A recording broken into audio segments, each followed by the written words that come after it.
क्यों कि ये कम हुआ मेरे को कि साहब यदि टोडरमल जी मोक्षण प्रकाशक पूरा लिख जाते तो मेरे को सम्यक दर्शन हो जाता है। अब तेरे को होना ही, तेरे को लगना चाहिए कि जितना उपदेश आज हमें प्राप्त हुआ है वो सब मुझे पर्याप्त है। क्या मुझे अब कोई नवीन उपदेश आदि की आवश्यकता नहीं, जो है उससे मैं अपना सम्यक का कार्य कर सकता हूँ। है मतलब यहाँ मुझे सर्व निमित्त मिले हैं। क्या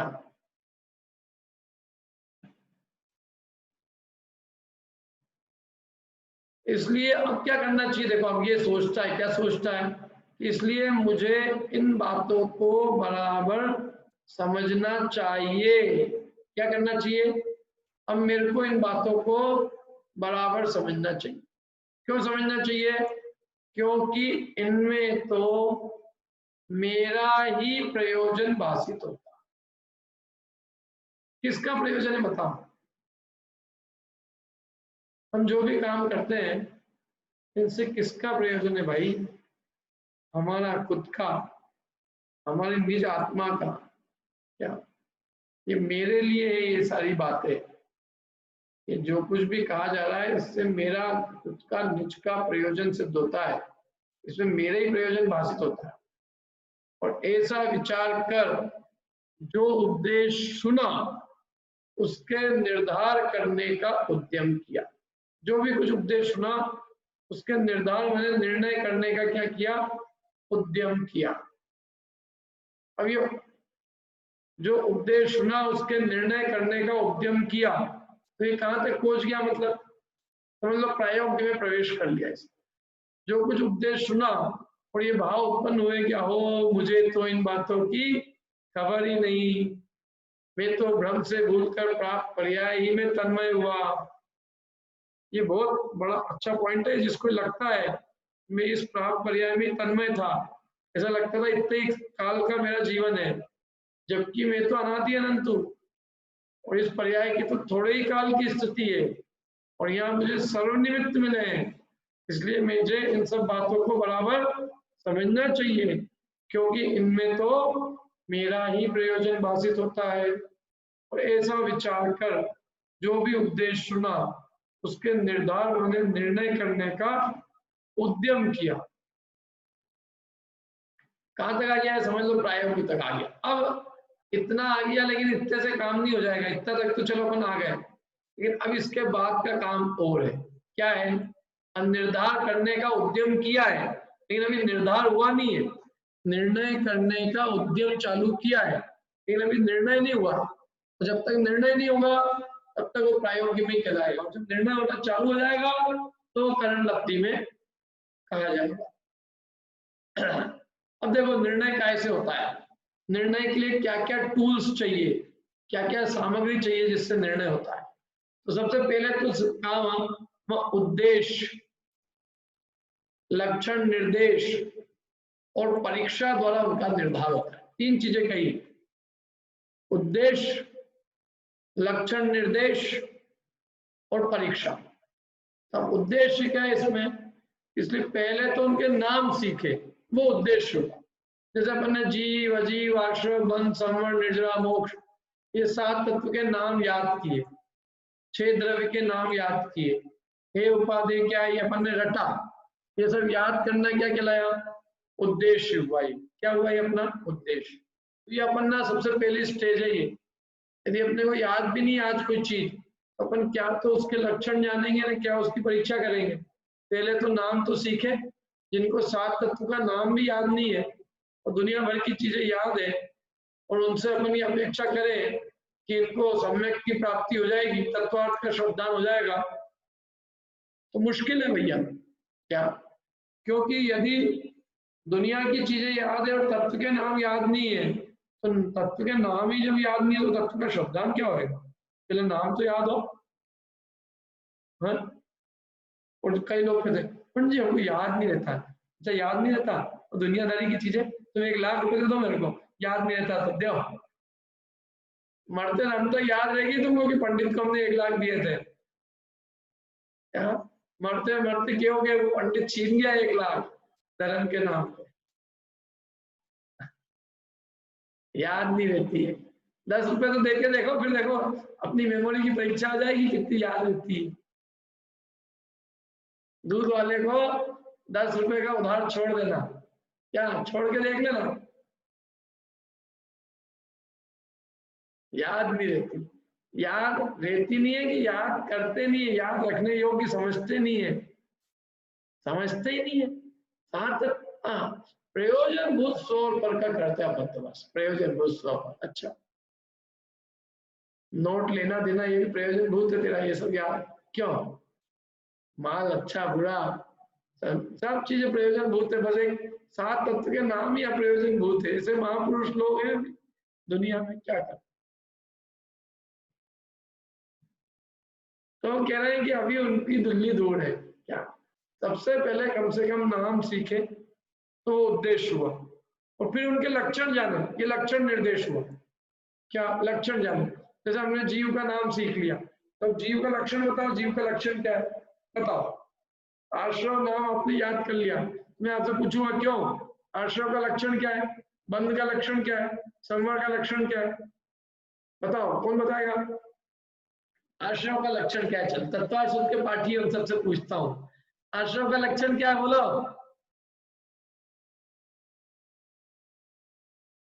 अरे सूत्र याद है तो फटाफट बोल दोगे भाई। हाँ बोलिए अनिता जी। आश्रव दुख रूप है और दुख के कारण है। अरे तत्वार सूत्र से बताओ थोड़ा सा।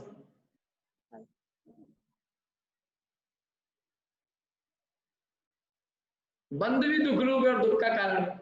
देखो लक्षण ऐसा होता है जो लक्ष्य में पाया जाए, अलक्ष्य में नहीं पाया जाए, अति व्याप्ति दोष से रहित होना चाहिए ना।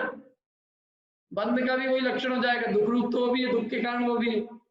ऐसा लक्षण बनाओ ना, लक्षण किसका नाम है, स्वरूप से ही बताया आपने, लक्षण नहीं है। लक्षण बताओ भाई, कौन बताएगा आश्रम के लक्षण।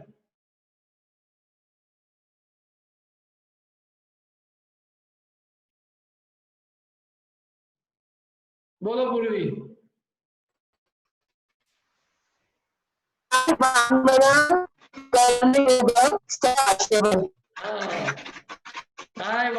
कर्म योगा स आश्रव, यह आश्रव का लक्षण बराबर।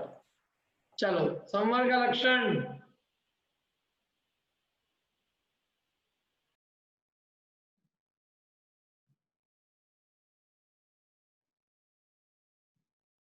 कौन बताएगा संवर का लक्षण।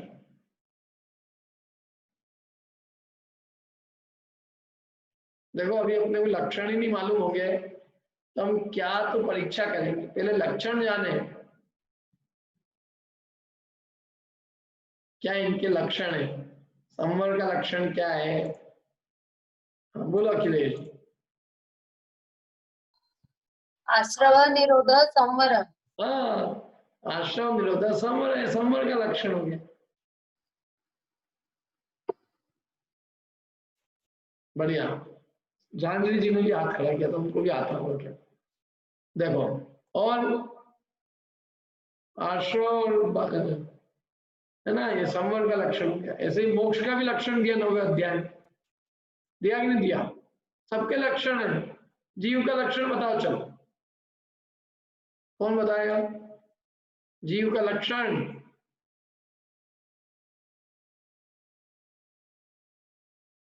बोलो झांझरी जी।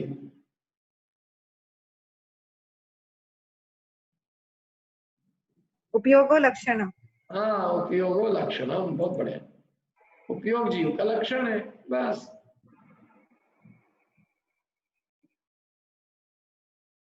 ऐसे लक्षण आना चाहिए सब जगह, सब चीजों के।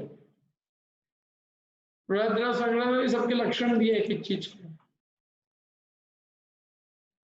वो लक्षण जाने पहले सब चीजों के। क्या होता है, ये तो अपन अपन जो है ना बातें करते हैं ना, तो स्वरूप की तरफ से बात करते हैं, लेकिन स्वरूप अलग चीज है। लक्षण में तो इतनी सी भी कमजोरी नहीं चलती। क्या लक्षण अचूक होता है एकदम, माने वो अति व्याप्ति, अव्याप्ति, असंभव, इन दोषों से रहित होता है। इसलिए और लक्षण जो बनाया जाता है वो ऐसा अचूक, मतलब कि वो उसी वस्तु में पाया जाएगा, अन्य में नहीं पाया जाएगा। समझ में आया ना? और लक्षण से क्या होती है? वस्तु की बराबर पहचान होती है। ऐसे तो आप अपन ने कहा कि ठीक है, जैसे कोई भी चीज है तो यूं सामान्य स्वरूप अलग चीज है उसकी, लेकिन वो लक्षण जो है वो एकदम परफेक्ट उस पर ही बैठता है, फिट बैठता है, उससे पूरी वस्तु एकदम उसका स्वरूप बिल्कुल स्पष्ट ख्याल में आ जाता है। समझ में आ रही है ना बात?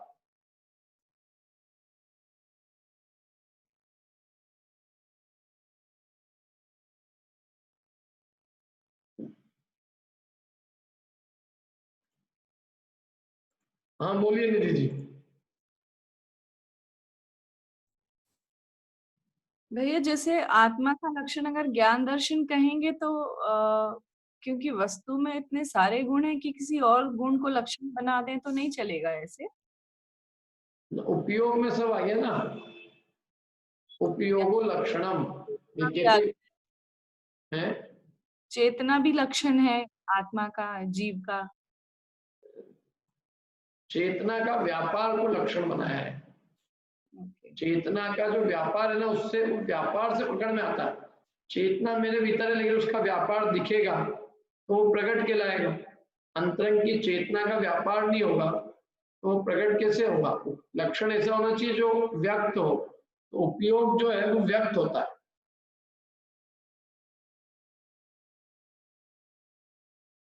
ठीक है, ज्ञान दर्शन को लक्षण नहीं कह सकते। ज्ञान दर्शन का जो कार्य है, ज्ञान दर्शन का जो व्यापार चलता है ना, ज्ञान हाँ। दर्शन जो यूज में आ रहा है, वो यूज में आती हुई चीज लक्षण, मतलब जो दिखाई दे होती हुई। हाँ जो हो रहा है, जैसे जानने देखने का जो काम चल रहा है वो लक्षण है।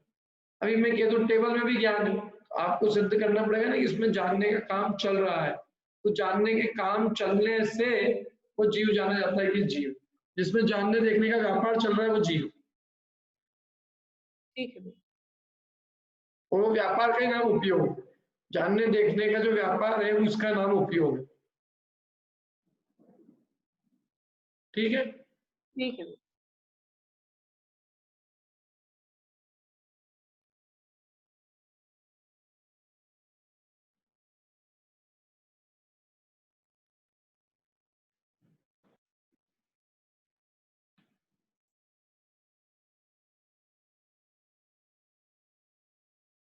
देखो आगे चलते हैं अपन।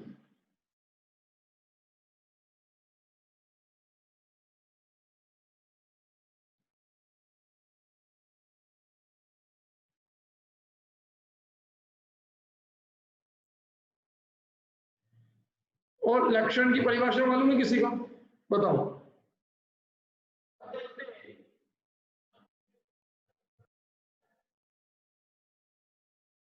लक्षण की परिभाषा बताओ, किसको मालूम?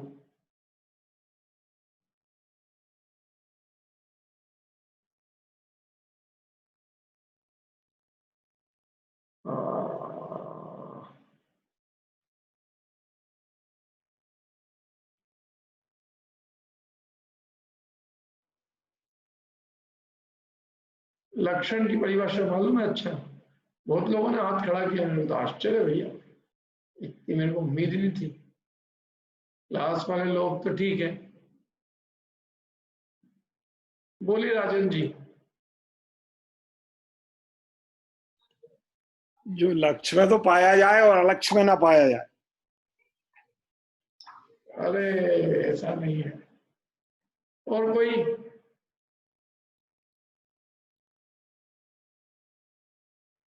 और बताओ कोई लक्षण।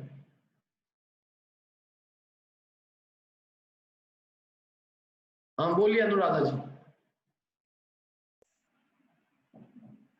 जो अव्याप्ति, अतिव्याप्ति और असंभव दोषों से रही, तो वही उस चीज का लक्षण है, उस वस्तु का। नहीं, इसमें भी थोड़ी सी अभी वो है। और कोई बताओ थोड़ा सा भी, इसमें एक्चुअल में क्या है, उसमें दी ना, मैं वो सुनना चाहता था जो क्या? जैन सिद्धांत ऋषि का भी दे रखी है।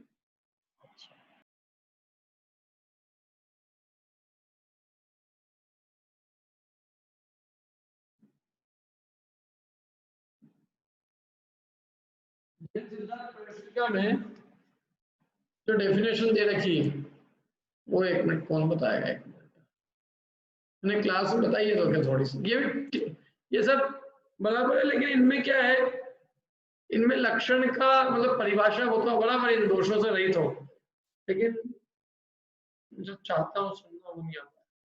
बोलो ज्योति जी।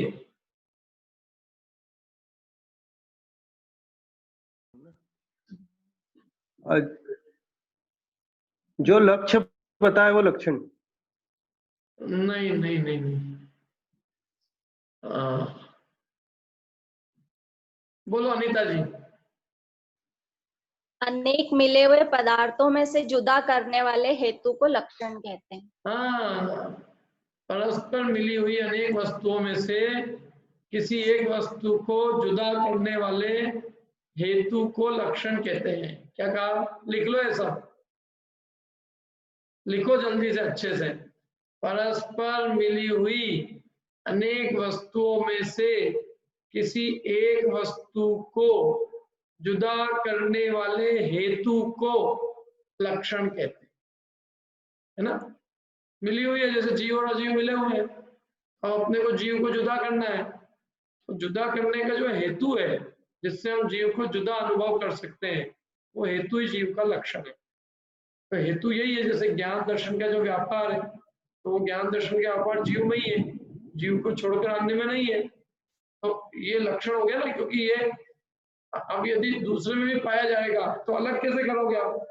25 जनों में से एक को ढूंढना है, तो लक्षण ऐसा होना चाहिए जो कि उसको बिल्कुल अलग कर पाए। तो आप उसको अलग नहीं कर पाए, यदि आपने लक्षण सही नहीं बनाया है तो आप उसको अलग नहीं निकाल पाओ।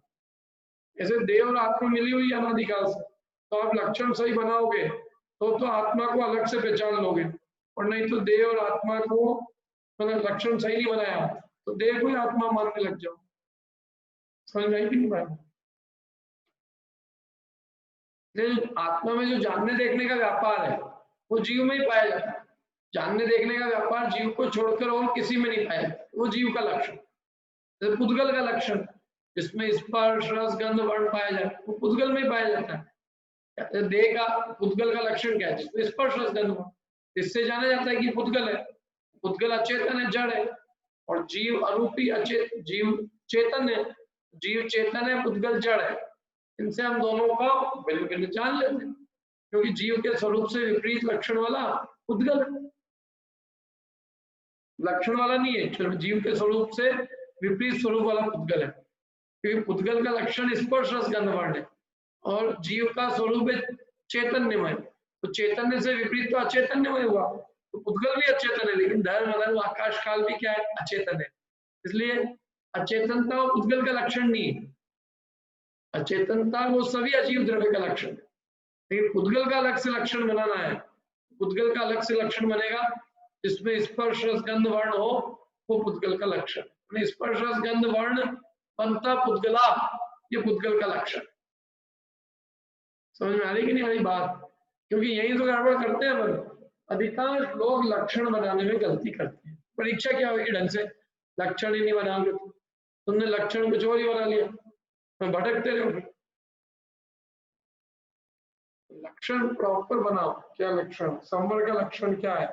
निर्जरा का क्या है? मोक्ष का क्या है? आश्रय का क्या है? बंध का क्या है? जीव का क्या है? अजीव का क्या है? यथावत लक्षण जानेंगे तो परीक्षा होगी।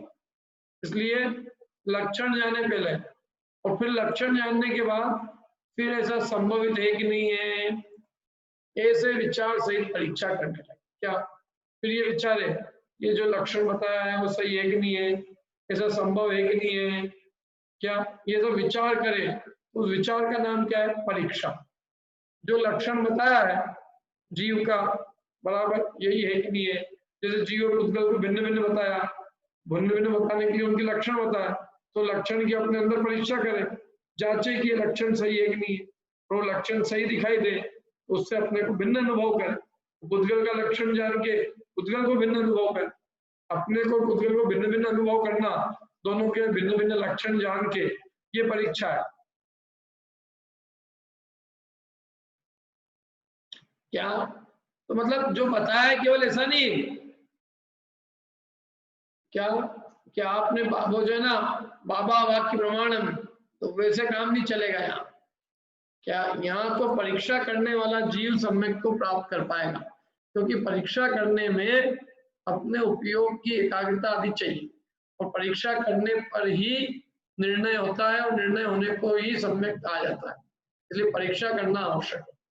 क्या विचार करने लगे कि ऐसा जो बताया है वो वैसा ही है कि नहीं है, वैसा संभवित भी है कि नहीं है। मतलब हम जो कह रहे हैं ऐसा ही नहीं है कि हमने कहा है तो मान लो, क्योंकि आज मेरे कहने से किसी ने मान ली, खुद ने निर्णय नहीं किया, कल दूसरे के कहने से कुछ और मानने लग जाए। इसलिए आप स्वयं परीक्षा करें और परीक्षा करके वस्तु को स्वीकार करें। इसलिए उन्होंने कहा कि ऐसा संभव है कि नहीं है, ये जो बताया वैसा ठीक है कि नहीं है, वैसा लगता है कि नहीं लगता है, वैसा संभव है कि नहीं है, ऐसे विचार सहित परीक्षा करने लगे। अब देखो आगे क्या कहते हैं, वहां नाम सीख लेना, लक्षण याद जान लेना, ये दोनों तो उपदेश के अनुसार होते हैं। क्या देखो, आप तत्व का नाम भी गुरु के उपदेश से सीखोगे, तत्वों के लक्षण भी गुरु के उपदेश से जानोगे, क्योंकि आपको तो मालूम ही नहीं है ना अभी कुछ भी तत्व क्या होते हैं। आपको तो ये भी जिनवाणी नहीं सिखाया है भाई साहब तत्व किसका नाम है, क्यों?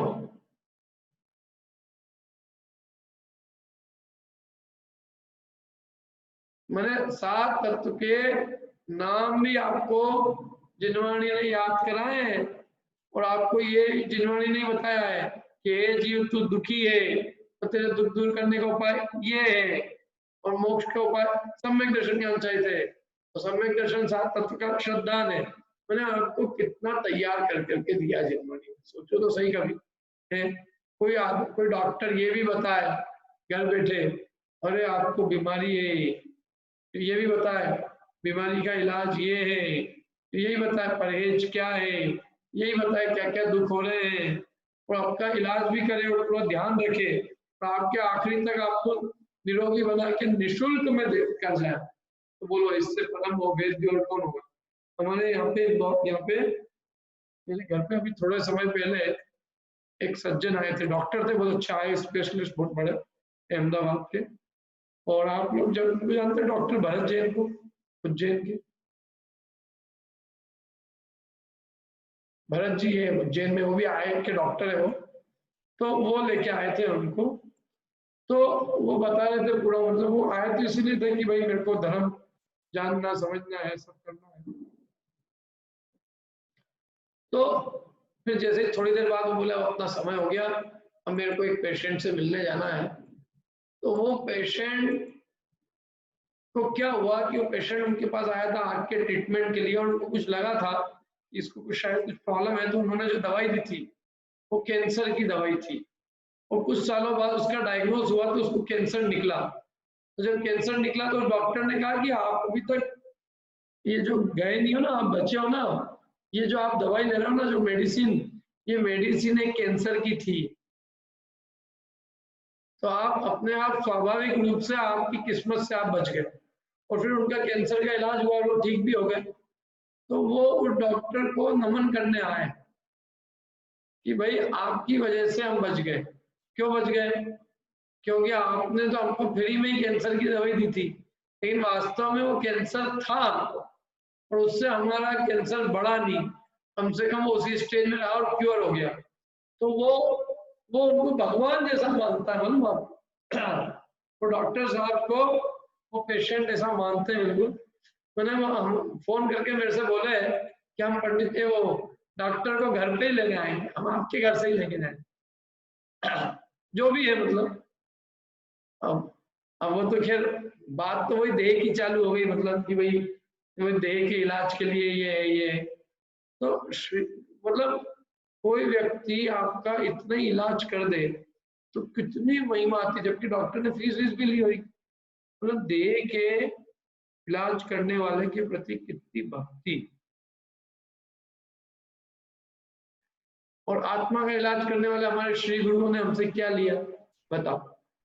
वन जंगल में बैठ के अपने आत्मिक ध्यान में मगन है, और अपने स्वयं के उपयोग को उसमें लगा के मेहनत करके आपके लिए लिख के देखेगा। बोलो निरापेक्षो बंधुर, बिना कोई अपेक्षा के इतने उत्कृष्ट बंधु रहे हो। अपना जो भला माता पिता नहीं करते, माता पिता फिर भी स्वार्थ से भला करते, वैसा भला उन्होंने किया। तो इसलिए ये चीज तो अपने को जिनवाणी ने उपदेश से सिखाई। क्या तत्व क्या है, तत्व के लक्षण क्या है, ये तो अपन ने कैसे सीखा, उपदेश जैसा दिया हो। ये दोनों तो अपने उपदेश के अनुसार हुआ। ये तो कौन कौन सी चीजें बताओ, कौन सी दो कह रहे हैं यहाँ पे, कौन सी दो बातें बताओ, नेल जी बताओ, कौन सी दो चीजें, कौन सी दो चीजें उपदेश के अनुसार होती है?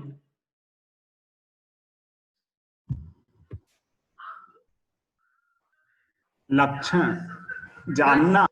हाँ, दो चीजें उपदेश के अनुसार होती, तो एक तो आपने लक्षण बोल दिया, और एक और सीख लेना, नाम सीख लेना। क्या है नाम सीख लेना का? नाम क्या बताया था पीछे? उद्देश्य बताया था। अरे इतनी जल्दी मत भूल रहा है, कौन बताएगा? और चलो कोई नहीं, और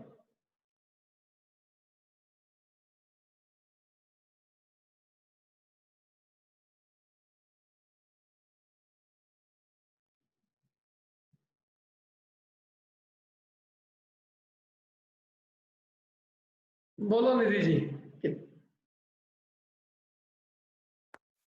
भैया उद्देश्य 3 चीजें बताई थी, उद्देश्य, लक्षण और परीक्षा। तो उद्देश्य में बताया था कि चीजों के नाम याद रखना, मतलब जीवादि 7 तत्वों का नाम याद रखना। और देखो यही लिखा है, वो बराबर उद्देश्य है, वो मेल जी सही है।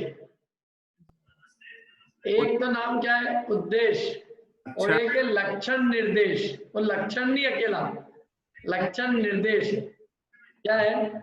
हाँ। लक्षण निर्देश, वो थोड़ा सा मेरे को थोड़ा सा और निर्देश सुनना मैं चाह रहा था, वो नहीं मिला था मेरे को समझ। क्या है? तो एक तो उद्देश्य है और दूसरा लक्षण निर्देश है। तो ये हमको कैसे होता है? ये दोनों तो उपदेश के अनुसार होता है, मतलब जैसा उपदेश दिया होगा वैसे ही हमने याद कर लिया, वैसे ही नाम सीख लिए, है ना। मैंने ये तो हमने गुरु के उपदेश अनुसार किया है। इन दोनों में हमने अपना कुछ नहीं किया है, इन दोनों में अपनी कुछ भी बुद्धि नहीं लगी है। किन दोनों में? उद्देश्य में और लक्षण निर्देश में। क्योंकि उद्देश्य में हमने नाम सीख लिया गुरु के उपदेश अनुसार, और लक्षण निर्देश भी जैसा गुरु ने लक्षण बताया वैसा हमने लक्षण जान लिया। तो इसलिए उन्होंने कहा कि ये दोनों तो उपदेश के अनुसार होते हैं, जैसा उपदेश दिया हो वैसा याद कर लेना, वैसा याद कर लिया तो हो गया है तो काम। अब आगे क्या है देखो,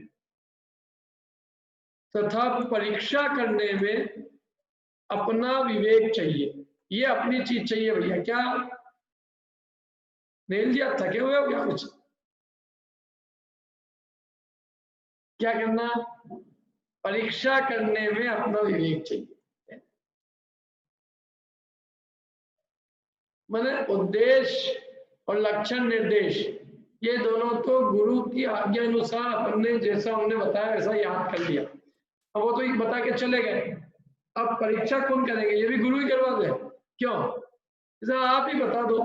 कितने लोग मेरे से कहते हैं पंडित जी आप ही बता दो, है भी क्या है उपाधि भी। मैंने कहा तुम समझो तो सही, 7 तत्व बताए, इसमें कौन है कौन उपाधि, आप ही बता दो, आप ही बता दो हमको क्या करना है। परीक्षा भी आप ही करा दो हमारी, तो आप ही सफर का भेद विज्ञान करा दो।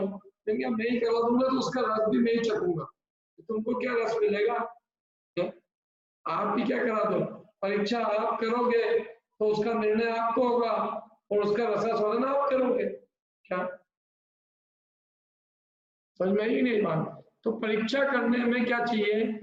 अपना विवेक चाहिए। खुद का विवेक लगेगा भैया है ये उधारी का माल नहीं है, इसमें अपनी गांठ की अकल लगेगी। परीक्षा करने में अपना विवेक चाहिए। सो विवेक पूर्वक एकांत में अपने उपयोग में विचार करे कि जैसा उपदेश दिया वैसा ही है या अन्यथा है। क्या एकांत में विवेक, अपने विवेक का उपयोग करके अपने उपयोग में विचार करे जो उपदेश दिया वो वैसे है कि अन्यथा है, मैंने सही उपदेश दिया कि उल्टा दिया, ये विचार करे। ये विचार किसको करना होगा? हम आप सबको, कि जो उपदेश दिया है वो वैसा ही है या अन्यथा है। मैंने ये बात जो बताई वो सत्य है कि झूठी है, और वहां प्रमाण का उपयोग करें। अनुमान आदि प्रमाण से बराबर समझे। अनुमान आदिक माने अन्य भी जो प्रमाण है, आदिक में और भी जो प्रमाण है, और कौन कौन से प्रमाण है अनुमान के अलावा? बताओ, अनुमान के अलावा और कौन कौन से प्रमाण है? हाँ बोलिए अनुराधा जी। तर्क, प्रत्यभिज्ञान, साधन। सही है। स्मृति, प्रत्यभिज्ञान, तर्क, साधन। हाँ, आगम, आगम भी एक प्रमाण है। क्या आगम से तो सुना ही है। स्मृति, प्रत्यभिज्ञान, तर्क, ये सब प्रमाण है। प्रत्यक्ष भी एक प्रमाण है, साम्यवारिक प्रत्यक्ष भी प्रमाण है। तो इन सब प्रमाणों से बराबर समझे। क्या ये सब प्रमाण है ना? इन प्रमाणों से निर्णय करें, अपनी स्मृति से, अपने तर्क से, अपने अनुमान का प्रयोग करें, अपने जो प्रत्यक्ष भी जो अपने को अनुभूत होता है, मैंने साम्यवारिक प्रत्यक्ष, उसका प्रयोग करें, और बराबर प्रमाण लगा लगा के मैंने उन प्रमाण अधिक से, अनुमान अधिक प्रमाणों से बराबर समझे। अथवा उपदेश तो ऐसा है और ऐसा न माने तो ऐसा होगा। तो इनमें प्रबल युक्ति कौन है और निर्बल युक्ति कौन है? जो प्रबल भाषित हो उसे सत्य माने। क्या करे? दूसरी बात क्या है? युक्ति का उपयोग करे। क्या का? अभी तक अपन क्या कह रहे थे? प्रमाण का उपयोग करे। अब क्या का उपयोग करे? युक्ति। युक्ति किसको कहते हैं? युक्ति माने कि भाई यदि उपदेश तो ऐसा दिया है, अब युक्ति लगाए, ऐसा नहीं माने तो क्या दोष आएंगे, और ऐसा माने तो क्या दोष आएंगे, और ऐसा माने तो क्या गुण होंगे, और ऐसा नहीं माने तो क्या गुण। जैसे यदि हम जीव को चेतन नहीं माने तो क्या दिक्कत होगी, और जीव को चेतन माने तो क्या होगा। यदि हम देव और आत्मा को एक माने तो क्या, और नहीं माने तो क्या होगा। ऐसा अंदर में खुद के अंदर विचार। बोलिए अनुराधा जी। अनम्यूट करो, अनम्यूट पहले अपने। तर्क और युक्ति एक ही है क्या सर? नहीं, तर्क और युक्ति अलग अलग है थोड़ी सी। युक्ति में क्या है? यदि ऐसा नहीं माने तो ऐसा, ऐसा नहीं माने तो क्या नुकसान है, क्या लाभ है, और ऐसा माने तो क्या लाभ नुकसान, इसको युक्ति कहते हैं।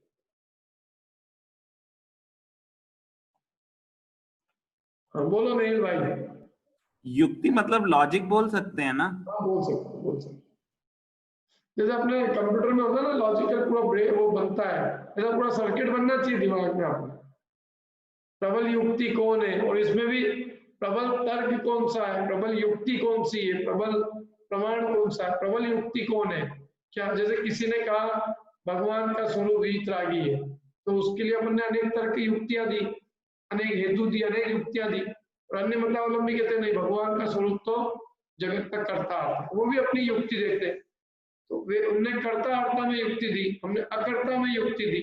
दोनों की युक्तियों को देखे, इसमें प्रबल कौन है, निर्बल कौन है, और जो प्रबल भाषित हो उसे सत्य माने, उसे सत्य जाने। ठीक है, ये तो तीन तक आ गए थे। पहले तो एकांत में विचार करें, अनुमान आदि प्रमाण से बराबर समझें। पहले तो प्रमाण का उपयोग करें, फिर युक्ति का उपयोग करें, और फिर अभी देखो अभी और भी चीजें तथा यदि उपदेश में अन्यथा सत्य भाषित हो अथवा उसमें संदेह रहे, मैंने यदि उपदेश जो दिया है उसमें अपने को वो उपदेश में कुछ अन्यथा रूप, अन्यथा सत्य भाषित हो, मैंने उपदेश में हमें कुछ असत्यता लगे, हमें भाषित हो, या हमको कोई संदेह रहे, या हमारा कोई निर्णय नहीं हो, तो फिर क्या करें? जो विशेषज्ञ हो उनसे पूछे, रचना नाम का स्वाध्याय करें, पूछे, केवल सुन ही नहीं ले, जो समझ में नहीं आए, जिसमें कोई संदेह रहे, जिसका निर्णय नहीं हो, जिसमें कुछ अपने को गलत लगे, अन्यथा लगे, तो जो विशेषज्ञ हो उनसे पूछे, और पूछना ही नहीं, केवल पूछने के बाद और वे जो उत्तर दे उसका भी विचार करे। और कब तक? इसी प्रकार जब तक निर्णय नहीं हो अपना कि क्या सत्य क्या गलत है, तब तक प्रश्नोत्तर करे। और यदि विशेषज्ञ नहीं मिले अथवा समान बुद्धि के धारक हो तो उनसे अपना जैसा विचार हुआ हो वैसा कहे, और उनसे प्रश्नोत्तर द्वारा परस्पर चर्चा करे, और जो प्रश्नोत्तर में निरूपण हुआ हो उसका एकांत में विचार करे। इसी प्रकार जब तक अपने अंतरंग में जैसा उपदेश दिया था वैसा ही निर्णय होकर भाव भाषित न हो, तब तक इसी प्रकार उद्यम किया। आपको एक मैथमेटिक्स की जो है वो दिया, तो क्या बोलते हैं, प्रॉब्लम सॉल्व करने को दिए, है ना, क्या कहते हैं उसको, आपको कोई इक्वेशन, कोई क्वेश्चन दिया है तो उस क्वेश्चन का आंसर निकाले, और उसके लिए जो जो भी चीज तेरे को पता है वो सब तरीके लगा के उसका हल निकाले, और हल को निकाल के, और जब तक पीछे जो आंसर दिया है उससे और अपना हल जब तक ना मिले तब तक बराबर मेहनत करता रहे। कभी नहीं कोई गलत आ रहा हो, जो जानते हो उनसे पूछे, अपने टीचर से पूछे, टीचर नहीं मिले तो जो अपने समान बुद्धि के धारी और जो स्टूडेंट है उनका आंसर सही आ गया हो, उनका आंसर मिलता हो तो उनसे पूछे, युक्ति का विचार करें, तर्क लगाए, अनुमान का प्रयोग करें, ये सब करें, और अपने को जो उपदेश गुरु ने दिया है वैसे ही अपना भी निर्णय हो, उनका कहा हुआ और हमारा वैसे ही निर्णय किया हुआ दोनों एक समान हो जाए तो समझ लेना कि अपना निर्णय सच्चा है। मैंने जो गुरु ने उपदेश दिया वैसे ही हमको भावभाषित हो, क्या वैसे ही हमारा भी निर्णय हो, तो हमारा निर्णय सच्चा। और ये तब तक करता रहे, ये चीज कब तक करता रहे जीव, जब तक इसको अंतरंग में जब तक अंतरंग में वैसे ही जैसा गुरु ने उपदेश दिया है वैसे ही जब तक अंतरंग में निर्णय ना हो, जैसा गुरु ने उपदेश दिया वैसे ही जब तक अंतरंग में भावभाषित ना हो, तब तक इसी प्रकार ये जीव उद्यम, प्रयास, मेहनत किया करे। ठीक है, अभी अपन इतना ही रखते हैं यहाँ पर। किसी कोई प्रश्न हो तो पूछ लीजिए।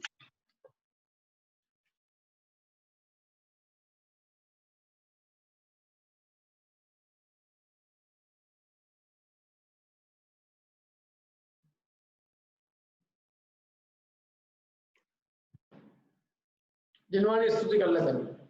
जावाणी के ज्ञान ते सूझे लोग